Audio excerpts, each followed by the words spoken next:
Simweka na huyu live. Asikose aanze kulia. Omari anadharau yeye.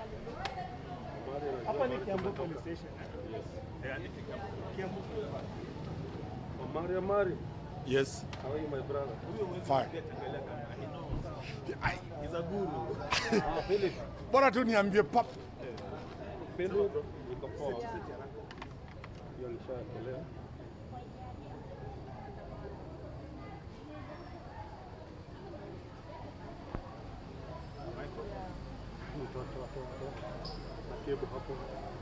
Yeah, like, okay.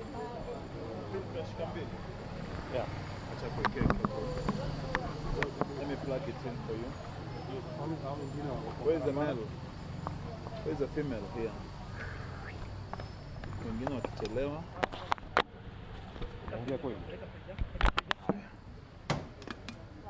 Good. Yeah. I'm good to go. Yeah.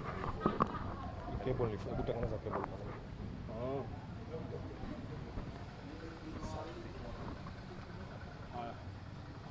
Okay. Sasa tu simu nini? Hapo ni sawa. Unaona?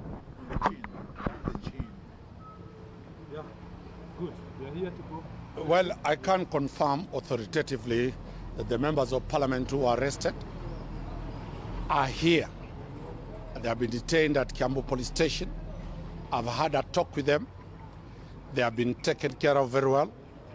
They have been bought by the OCS water, bottled water. They have settled. I have talked to them. I have demanded that they be taken to the police station. They be taken to court because this is enough time so that we do not have any form of illegal detention for people who are demonstrating. I've asked the OCS and the officers here to explain to me the grounds on which they have detained people who are exercising their right under Article 37 of the Constitution. But the OCS and the police officers are saying they are waiting for directions to come from their bosses. I have just seen quite a number of top DCI officers from the headquarters. They have just come in, so we'll be engaging them to know the way forward.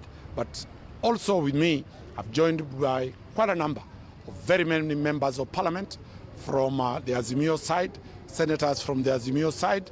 So in total, we are having around more than 15 to 20 members of parliament who have joined me here so that we give them solidarity and defend them. So I do not expect they have any grounds to take them to court, but if they take them to court, we are equal to defend the right of association, the right of picketing, and as a lawyer, we will defend the rule of law. Have you managed to speak to the OCS about the charges? I've talked to all the police officers, the OCS. He is only providing a holding ground. This is a serious crime according to them. It's the DCI headquarters that, as I've said, it is the OCS has only provided a place called a holding ground, a cell.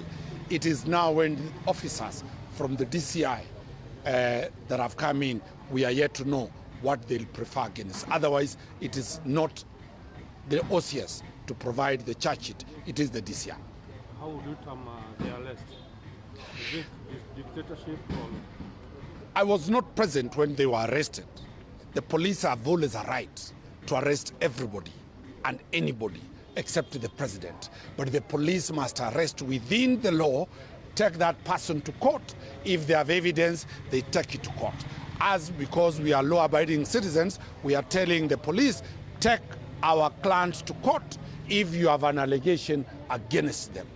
If you don't have an allegation against them, then that will be violation of fundamental human rights of the members of parliament and the two other citizens who have been arrested. What was the reason for them to be brought here in Kiambu and the demonstration? It is one of the issues that we'll be raising in court, where it is a total abuse of the police powers, where the offense was committed in Nairobi allegedly, but they have been brought here. They will be taken. I don't know which court they will be taken. I've been in part of and parcel of these matters. They might not even be taken to Kiambu court. They might be taken to other courts all over. But that is a proper abuse of the criminal justice system, and we hope that this type of Gestapo type of arresting of members of parliament, people of honor, should stop, and stop forthwith. These are not petty thieves. These are not petty criminals to be hounded from Nairobi to Kiambu, from Kiambu, nobody told, to Central, from all over. So that's what I'm saying. We expect, and that's why you've seen quite a big team of members of parliament condoning this place, because they might be taken 10, 15 more police stations before tomorrow morning, and they might be taken to courts even in Garissa or Wajir or anywhere. But that is a proper abuse of the criminal justice system, and as lawyers we will defend that, and we'll also be putting the courts in alert that let the judiciary not be used to be abused, so that people who are alleged to have been arrested at Wabera Street in Nairobi will be brought to Kiambu Court. Territorial jurisdiction of a criminal offense is on where the offense happened, and that is why we are ready as a defense team. Quite a number of members of parliament are also here. They can say their point, but we are ready to defend the honorable. Remember, one of the person arrested is a former serious judge, a judge of the High Court. So we are looking for that. Probably. The last one. Two of those arrested are leaders in both houses of parliament. Do you think this is an attempt to instill fear in other members of parliament? It is an attack on the independence of parliament. Remember, there has been an onslaught, a massive onslaught, to make parliament succumb to the whims of the executive. Going for two leaders, one the leader in Senate and another one the leader in the National Assembly, is a clear manifestation to instill fear to other members of parliament that if you make your noise, you'll face the same issue. But as lawyers, we will defend the law, we will defend the Constitution, because it is not provided for what is happening now. And that is why we are standing firm that we have instructions to challenge any form of holding of the members of parliament, because it is an illegal act, it is uncalled for, it is causing a lot of tension in the country, and we urge the judiciary to be independent so that it does not open up a floodgate of such arrests. But it is true. It is true that they believe and they think that if they arrest two of our leaders, that it's going to scuttle the whole process. But they are mistaken, because each person is out here because of what they experience in their individual houses. If it's hunger, each person experiences hunger in their houses. If it's high school fees, if it's a high, difficult economic time, each person experiences that. And nobody has been mobilized to come out. Each person has come out because of the experience that they have in this country at the moment. So whether they take them or not, whether they tear gas us or not, we are out here because of what we feel and what our people also feel in this country at this moment. Let me just add, the intention actually to paralyze not only what is going on, but parliament is there. We were more than 30 members of parliament, and when they threw tear gas, nothing was happening. Then they pick these two out of all the 30, and then now they keep moving them to DCI, to Kiambu. There was absolutely nothing these two people did. So our interpretation, there's an attempt, apart from trying to thwart what is going to happen anyway, to actually paralyze parliament. And the police should not allow themselves to be used to actually stop the activities and the functions of other arms of government. Notice that this was a peaceful demonstration. Yes. This was a very peaceful demonstration. It is the system that is actually bringing chaos. They are the ones throwing tear gas, they are chasing us all over, they are arresting members of parliament, they are the ones provoking wananchi.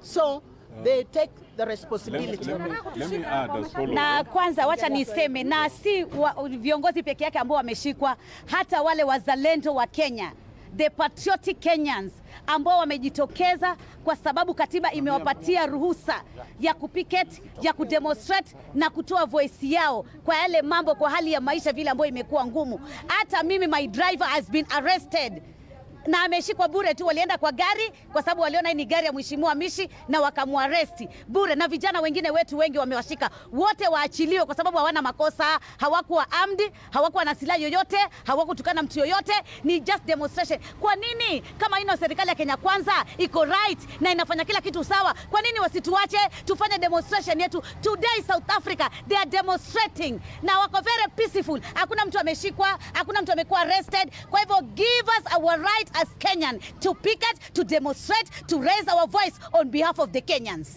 Mimi nashangaa sana kwa sababu asubuhi tulikuwa tunatembea kwenda kunywa chai na tulikuwa watu 5 na askari ambao walikuwa plain wakavuka barabara wakaja ule upande wetu na wakatuuliza kwa nini mmesimama, na tukawauliza kwani siku hizi pia ni hatia kusimama? Katiba imekataza watu wasimame. Na pale ndugu zetu wawili Yogo na mwenzake wakashikwa wakapelekwa Central Police, tumeenda wametolewa DCI, hivi tunaambiwa wako hapa Kiambu Police Station. Je, huu ni ungwana? Watu kupigwa tear gas kwa sababu wanatembea, pia kutembea imekuwa hatia? Mimi tumeshangaa sana, lakini hatutatulia, hatutanyamaza na sisi bado haluta continua. Thank you. Let me explain this. First of all, we are here with lawyers and several members of parliament. At least 20 of our colleagues are here and several honorable MCAs from Nairobi, Siaya and elsewhere.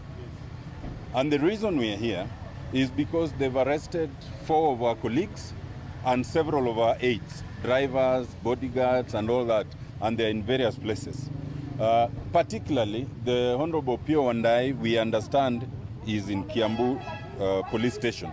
Initially, they took him and Honorable Stuart Mazayo to Central Police Station. When we went there, the police there threatened to shoot us, but we are not afraid to be shot.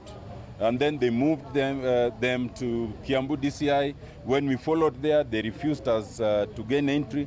Then they sneaked them. At least to the Honorable Pio and I, we understand they sneaked him to this Kiambu Law Court. We don't know where our 3 other colleagues are. We don't know where our other aides are. Let it be clear. There is no offense that you can charge someone with who is demonstrating peacefully under Article 37. All those that they have arrested were unarmed, they were peaceful, they were just walking to demonstrate. Let it be clear that we are not afraid. We are not afraid of this regime because this has happened before. And if they want to arrest all of us, they will keep arresting all of us. And in fact, now that they are trying to make sure that we cannot demonstrate peacefully, we will make sure we call for more demonstrations. I do not think they have enough cells to keep all of us in the cells. And if they have enough tear gas, let them just use it. For us, we are going to demand that they release all our colleagues that they have detained. We are going to demand that they allow all those they are blocked. They block people on Ngong Road from Kibra. They block people on Thika Road. They block people on Jogo Road. They block people everywhere. In fact, we understand in Jacaranda grounds, someone may have already died. They have already killed someone. We will not be deterred by intimidation. We will exercise our constitutional right to the fullest. And even now, let them know that we are leaving Kiambu and we are going back to town to exercise our constitutional right. Yes. Thank you. Thank you. Yeah. Thank you, bro.